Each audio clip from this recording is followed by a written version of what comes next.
And it is our pleasure to welcome back to the podcast, friend of the pod, our guy, the future of the Phillies, I say, the Philadelphia Phillies general manager. What a thrill to say that. Our guy, Preston Mattingly. Preston, what up, pal? What's going on, guys? Good to be back on.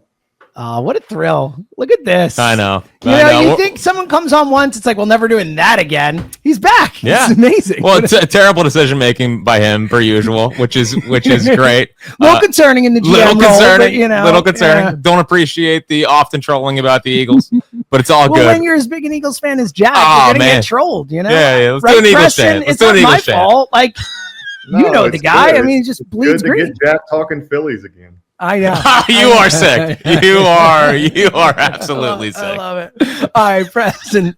Obviously, a lot to get into. I'll let Jack grill you eventually. Yeah, buckle up. But the last time we spoke to you was right after you were named the general manager. You hadn't even really stepped into the role. Some time in the role. What's the new role been like? What are the new responsibilities like? How have you kind of adjusted to the new role? What's it been like? I mean, it's probably been a big adjustment too. Just honestly moving up to Philly. I've been down in Florida running the system for the last few years. So getting up here, I already knew all the people that were in the baseball ops front office, but I think being around them on a daily basis, just getting the sense of the rhythm too of Dave Dombrowski, kind of what he wants, what he needs, try and help him any way possible, whether it's major league roster, things going on in the system, international scouting, a lot of different avenues to kind of update him on and stay abreast on. So try and help him there as any way possible. Then obviously being around the team as much as I can be at the major league level too. Man, what's the Philly area like? I mean, you're Look here at this full Philly time. guy. Are you actually in the city? Are you like outskirts of the city, South Jersey? Where you at? Yeah, I'm South Jersey. I figured it's always South Jersey with you Phillies guys. It's like always South Jersey. I don't know why. It's got to be South Jersey. Here, That's what I'm saying. It's always South Jersey. It's been good commute. So 15, 20 minutes just getting from the ballpark to the house is always nice. But yeah, it's been good moving up here. It's been fun. Getting used to the accents, I'm sure. I'm sure that takes a little bit. Where all of a sudden, give him a little Delco Jack. Yeah, birds, man. Yeah, good to see you. I'm sure it's pretty jarring. How has obviously you're working closer with Dave now. What would you say like the biggest thing that you've learned from Dave so far and working as close with him as you have? Honestly, the thing I tell this to people all the time. Dave's a machine. He reads and knows everything, whether it's international scouting reports, whether it's pro reports, whether it's amateur reports. So I've kind of learned like his daily routine and what he does on a daily basis to stay updated on all aspects of the organization. He's really taught me ways to stay in contact with different people who you may see once or twice a year. And then also Dave, to me, what thing he does really well is he makes things very black and white. He makes the simple decision. And I've learned that, and, just kind of being around him, get to see that firsthand. I mean, you're working with a guy. He's going to be in the Hall of Fame someday. Dave Dombrowski as an executive. You're learning at the hand of that. You've been around baseball your whole life. I'm sure listeners know, but just in case they don't know, Don Mattingly's dad, grew up around the game. You've always been a part of it. What is it about Dave that makes him like a Hall of Famer? Like, can you see it? I know he's always on and all that, but in terms of the Dave Dombrowski thing, A, what is it like to learn from a Hall of Famer at the hand of a Hall of Famer? And B, what makes him so special? I think like if you want to what makes him so special, he kind of wins wherever he goes, right? And I know that sounds very like, hey, that's easy to do, but it's really not. And I think everywhere Dave's been, he's won. And just like honestly, daily conversations I get to have with him where he updates me on different things on how he runs the roster or, how he runs meetings. I think little things like that are things I've been able to pick up on. And he's so gracious with his time, whether that's, walking me through different decisions that we do and explaining his reasoning. So it's been really fun to get to, kind of be by his side, on a daily basis. Well, and you're by his side. I know you've been in the room for trade deadlines, but that was your first trade deadline as the general manager. I mean, I got obviously more questions about the deadline, but overall, like, how would you say your first deadline in that spot? How was that like? Yeah, it was really. I thought it went really well. I think it was a little bit different this year with us being on the road. So we went with the team to New York and then on to Chicago. So we had our a lot of our baseball ops employees, plus some of our pro scouting staff analysts with us. So it's a little different being on the road, but I thought, overall, I thought the deadline went really well. We addressed some key needs that we felt that really would add to our club, and I think we're really happy about it. Well, I mean, you did have the 3.5-hour rain delay in Chicago to cook some stuff up. So you had some time. You had some time. I was cooking up trades too. A lot of time sitting around. Like, those rain delays are tough, but I guess during the trade deadline, made it a little bit easier to make more phone calls.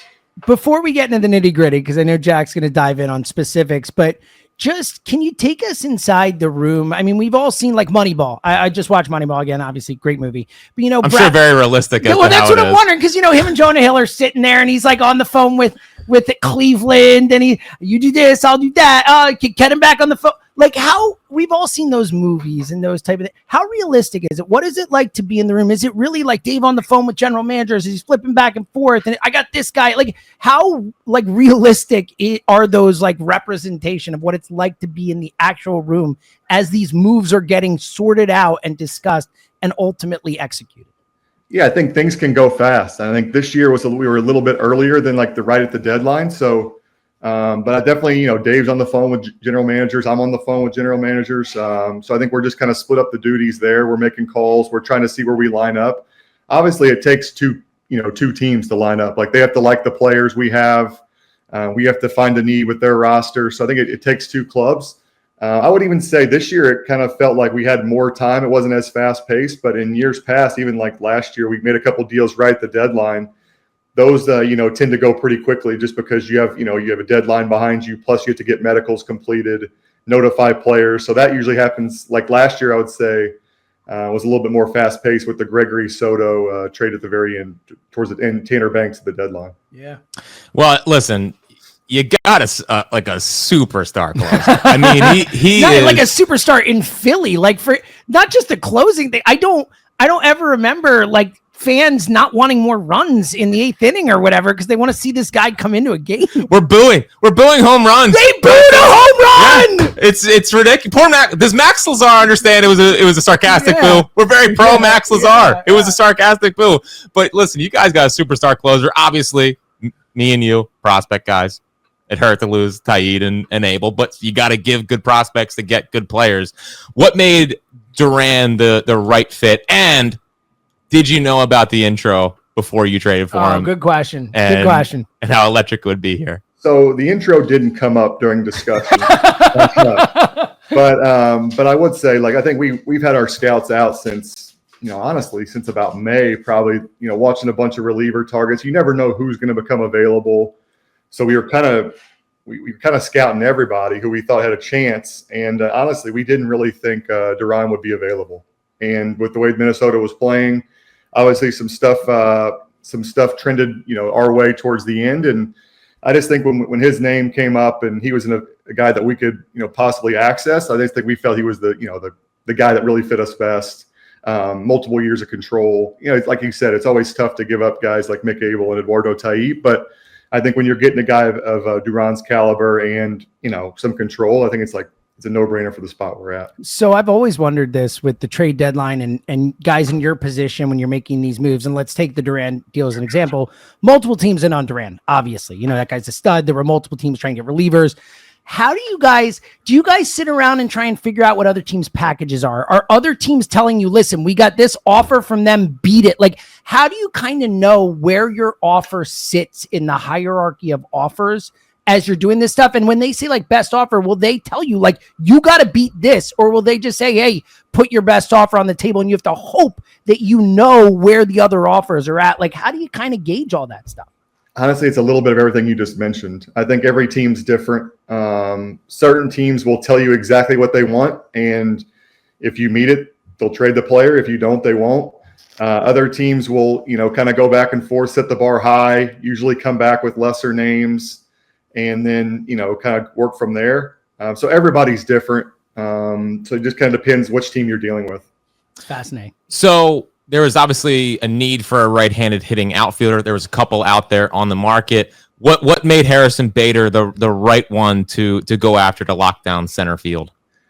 Yeah, I think the it's a little bit of everything with Harrison. It's the speed, power, and then center field ability. I think center field ability to play center field kind of fit better with our pieces we currently had. So we thought we could throw him into the center field mix with Marsh, and then obviously ability to play left field as well. So we thought he could play multiple spots at a plus level, and then give us some right-handed power. So one of the things that has been a big reaction to the trade deadline, people are thrilled with Duran. I think they like Harrison Bader. I think they got to get to know Harrison Bader. Feels like a riser type. I think they're going to like him more and more. As he does. He's made a nice entrance already, And he does have to watch whatever it takes, dude, because he does look like a 93 God, it's unbelievable. Even Emily, my wife, I'm watching the game with my wife a couple games ago. He's first here, and she's like, I love his hair. Look at the hair. And I'm like, he looks different, right? I'm like, she's like, he looks different. And I'm like, yeah. He just a 93 film. Yeah. But, one of the things that I think people were disappointed in is maybe not getting another bat. What do you what would you say to fans and maybe a podcast host that would have liked another bat for this team? I just think, with this year, the way the market lined up, there wasn't a ton of bats out there, honestly. It felt like in years past, there's been, more, bats available. And honestly, what we were looking for too. I think, we had some other deals we were trying to line up that didn't work out. And then, I just think for the positional fit, like we didn't have a guy that seemed to fit what we were looking for. How strongly did you guys consider moving guys around on the current team to target people at other positions? Because it felt like you guys wanted to get the best outfielder you could. That was the best case scenario. But how much did you consider a third baseman or a first baseman or whatever, and consider moving the pieces you already have, the Harper to the outfielder, Schwarber DHing last or whatever? How much was that a real consideration for you guys in the room, or were you guys really focused on an outfielder? I mean, we looked at all different scenarios. I just think when we looked at the players available, it just didn't seem to line up for what we were looking to do. Obviously, our team's really built around pitching, and obviously we added like Duran to that mix, but we didn't want to sacrifice any defense either. So I think when add a guy like Bader, obviously he's still, like I said, a plus defender at a couple different spots. I think we felt like, if our pitching continues to do what it's done pretty much all year, it was going to, be the heartbeat of our club. And if we could add to the positional mix with Bader, I think would be a good fit. So I think we looked at a lot of different scenarios, but at the end of the day, this is kind of what lined up. So another thing that I think a lot of people are curious about is, okay, what does this mean for Justin Crawford? I know the other day, Dave said we feel like he's major league ready, but when he comes up, we want him to play. What is, as best you can, what's the plan for Justin Crawford here? Yeah, Justin gets talked about a lot. Obviously, he's having a tremendous season. He's done a lot of things we've asked him to do. We've started to move him around the outfield to play some corners as well. Justin's a polarizing player, and I think like his success at the minor league level kind of gets poo-pooed almost. Yeah, a little bit. Yeah, I think it does. People downplay his success at the minor league level, and it almost feels like a guy that until he does it at the big league level, people aren't going to really believe, the player that he really is, and we think he is. So I think honestly, it's probably more of just a fit on the club. For Justin. But we're definitely, he's a guy that's on the radar. He's had a great year. And if he continues to play well, you, we'll see what happens here in the future. And one thing I'm curious about with him, Thompson was on the pregame show the other day, and he was talking about how you guys want him to play center field down there pretty much every day because he still has to learn the position. I mean, where do we feel like we're at with him as a pure center fielder defensively? Yeah, I think he's a guy that, didn't play a ton of base. I know it sounds kind of odd, but didn't play a ton of baseball growing up. He's a guy that has the pure speed to play the position. I think one thing we've really harped on him as he's continued to kind of grow into his body and get stronger is like some of the pre-pitch stuff, routines to get into, some first step things. We're continuing to work with him on that. So I wouldn't say it's like, hey, he has a ton of like, hey, he's got to learn how to play center. It's more some nuances of the position and like kind of polishing off the final piece there. So this question can be about Justin Crawford, but it's also just philosophically in your mind. How important is it to get a look at a guy in the majors before the playoffs? Like Justin, this is a team that, we're going to the playoffs. That's the plan. That's the situation. It's all about the playoffs. With Justin Crawford, obviously it's when he's ready and when you can play him in the majors enough and all that. But also, if this guy is going to play in the playoffs, how important is it to see him for, and how long? Like, how long of a time would you need to see him in the major leagues to feel confident to put him into that type of high leverage type of situation? Yeah, I think knowing Justin, specifically Justin, knowing him, his makeup, the kid's really tough. He's not scared. So I think at the end of the day, talent plays, right? And Justin has talent. So I think, yeah, we would love to get a chance to see him a little bit if we were going to play him and put him in that spot. But honestly, I think we know the kid that Justin is and, how tough he is, and he's not going to get rattled in a big spot. How should we assess Andrew Painter's season and kind of where he's at right now in his progression coming back from Tommy John? And if he can contribute at the major league roster this season? Yeah, I think Andy's had like a little bit like from a performance standpoint, like from the sheer numbers, like maybe somebody would like to see him pitch a little bit better. Honestly, we're happy with where he's at. I think he's 80 plus innings at this point. I think we've seen guys around the league, whether it's Sandy Alcantara, other guys who coming back from Tommy John, like that last kind of step, that last 3-4%, getting back to 100% is kind of the final piece. And I think we'll see the best version of Andy probably next year. That's not to say he's not going to be ready this year and pitch, but I think we've seen, historically that players coming back from Tommy John, it's that second full season is when they get back to kind of peak performance. And obviously we're really happy with where Andy's at. His stuff is still grading out, really well. He's honestly added a sinker. He's throwing a sweeper again. He's going to come up and be a guy that's pretty polished and is able to, have weapons for guys at both sides of the plate. So yeah, I think he could be a guy that comes up and, when he's here, hopefully he stays for a long time. Yeah. Jack and I have been saying, like, give this kid a chance to chill out. Like, not only is he 22, but to your point, like, it really is 2 years before people are even like not back to normal, like back to like velocity and stuff. Like, it takes a long time, especially at that age. Here's my question about him though, especially with the development thing and all that. We've talked about a lot on the radio, and I'm sure you guys have talked internally. How hard would it be to pitch him out of the bullpen in the playoffs? I'm not asking if you guys are going to. I'm talking, what would it take to take him from where he's at right now, starter, it's all he's done or whatever, and like shorten him, like the opposite length thing, whatever it is, get him into those situations. Like, what would it take to get someone from where he's at to be ready to contribute in that role, which is potentially the most likely role he could contribute in the playoffs? Yeah, I think, putting starters in the bullpen, honestly, it's just kind of reps of getting their routine. So I think Andy, if that would be something that we would do, would have to get used to being in the bullpen, kind of staying loose, staying ready, and getting ready probably a little bit quicker. That's probably the biggest thing. And I think most times, I'm just speaking in general here, like teams are just very cognizant of guys coming off injuries. You're changing their kind of ramp up their routine to get ready for a game. And like, that's something that we're cognizant of with him, just like not shifting his routine, late in the season like this. Smart. One guy that is certainly ramping up is David Robertson. What have you kind of seen from him? Up to 94 last night. We like that. How do you feel about David Robertson right now? At my age, we've actually got someone. It's amazing. Seltzer's so happy you signed a 40-year-old. Yeah. Seriously, thank you. Personally, it really means a lot to me. I just want you to know that. So yeah, we're excited. I mean, I think like the way when we signed David, we kind of knew that it was going to be a couple week thing down in AAA. I think when our scout signed him, Charlie Kerfeld, a guy that saw him, said he was like, hey, he felt like he was I know Dave said this too. Felt like he was March 10th of spring training. So kind of just getting his work in. So it feels like we needed a few outings to kind of ramp up, get him in baseball shape, where it's baseball game shape. So yeah, we're happy with where he's at. His velocity has continued to trend up. I think sometimes you put a little bit too much stock into results for veteran pitchers down on rehab assignments, but we're happy with the way the ball's coming out of his hand, and we're hoping to see him here soon. All right, so a couple, and listen, your roots are still minor league baseball. All right, we can't get you too far away from it. Okay, so Aiden, he is starting to heat up post 40 stolen bases. Dude, first off, where did stolen bases come from? What? Yeah, it's pretty crazy. First Reading player ever. Yeah. Well, you sure?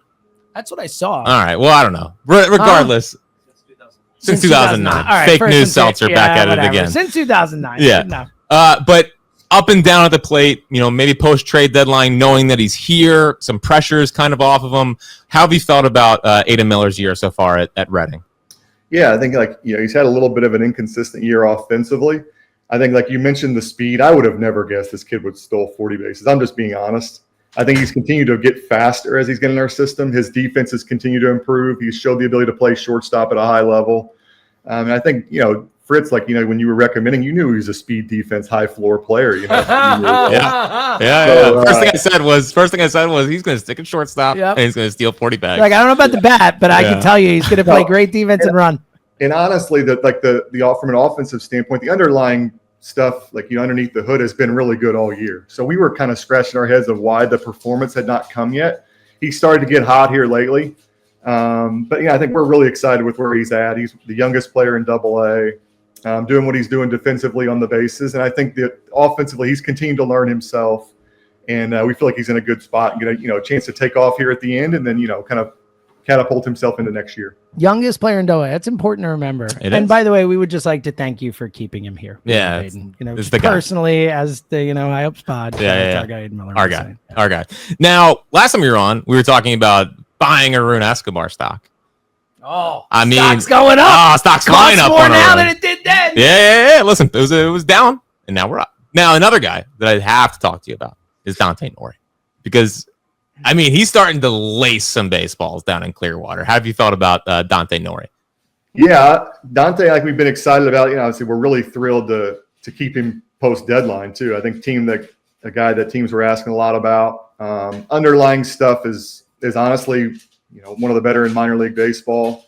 I think one thing we've continued to do with him is, Luke Merton, our now director of player development, was a big part of us drafting him and felt that there's power in there and a few adjustments to his approach and, what he's trying to do at the plate. Month over month, Dante's continued to trend up. We're really excited with where he's at. I think he's got 30 plus stolen bases, making a ton of contact, walking more than almost as much as he strikes out, which is a very low clip. Mm-hmm. Playing center field. And I think people, want guys to go really fast and move up levels very quickly. I think people forget Dante's 20 years old. He's in a really good spot. Really excited with his year. Honestly, it's kind of going under the radar with some of the other guys we have, but we're really excited with Dante and really excited to, teams weren't asking more about him at the deadline. Yeah, I agree. So besides Matthew Fisher, who's obviously from your high school, which is, I'm sure, the reason we were like, all right, come on, Brian, come on. I know this town. What was the most exciting thing about the guys that you brought in at the draft? Yeah, I think I told a bunch of people this. I think you go into the draft and, setting aside kind of the first round pick, you usually have 4 or 5 guys you think realistically can get to your pick. And you hope one of them's there. But overall, you kind of identify about, at least myself, about 10 or 15 players. You're like, man, I really like to get this guy and bring him into the system. In years past, not saying it was something we did wrong, we probably got 4, maybe 5 of those guys. I think this year, we kind of looked up and we got like 10 of those guys. So we were really excited with our draft, especially where we're picking to get a guy like Gage Wood in the first round. And we kind of loaded up on just the way the board fell on some impact college arms.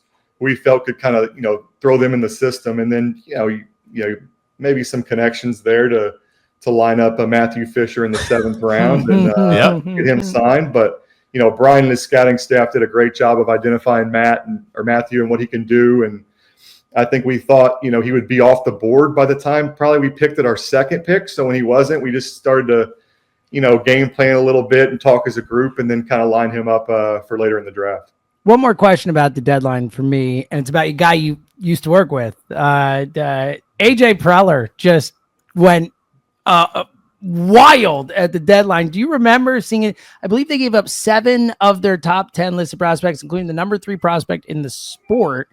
Do you ever remember? I mean, AJ, like how he's a wild man. Yeah. What, just from the outside in, I know you're not talking about other teams and specific things, but just seeing AJ kind of do his thing and go wild. Yeah, I mean, one thing about AJ is he's not scared. He's going to get players, to help their major league roster. They obviously have a very talented roster. At the top too, you have your superstar type players, and I think, I'm sure he looked at his roster and felt like it was a team that, if you add a couple key pieces there, that could be competitive, to win a world championship. So obviously they're a team we're competing with, but AJ is one of these guys that always is going to go for it and always going to make trades. So yeah, I thought they did a nice job. He brings it, man. Yeah, Mr. Deadline. I don't know if I could handle it. Dude, I did. The swings and the roller. Oh my goodness, it's crazy. It's crazy. It's probably exciting for. I mean, it's crazy. So listen, the National League's loaded, man. National League's loaded. So I can't wait. I think fan wise, the Duran and even and obviously Bader, but like Duran really, I think, put some wind at the back of this fan base's sails, and people are fired up about him, and I think they're like more prone to go to the ballpark to possibly see a closer, which I don't know if I've seen in the history of this franchise. So it's go time. Yeah, no, we're excited. I think we feel like we have a team that could win it all. Obviously, we have to go out and improve it and play on the field, but I think we love our roster top to bottom. We think we're in a really good spot now. We just got to go do it. We love it. Preston, go out, bring us home a championship. We'll be there. Jack might be at the ballpark at some point to say hi to you. I'll be there to see you. So he'll be, but I think he'll be around more once Eagles get kicked off. Yeah, I know he's got some Eagles obligation. Sure. This is good. I appreciate this. Seriously, Preston, thank you so much for coming back on, man. We're so psyched for you, and we can't wait to have you back on again. Thanks, man. Yep. Thanks, guys. Awesome.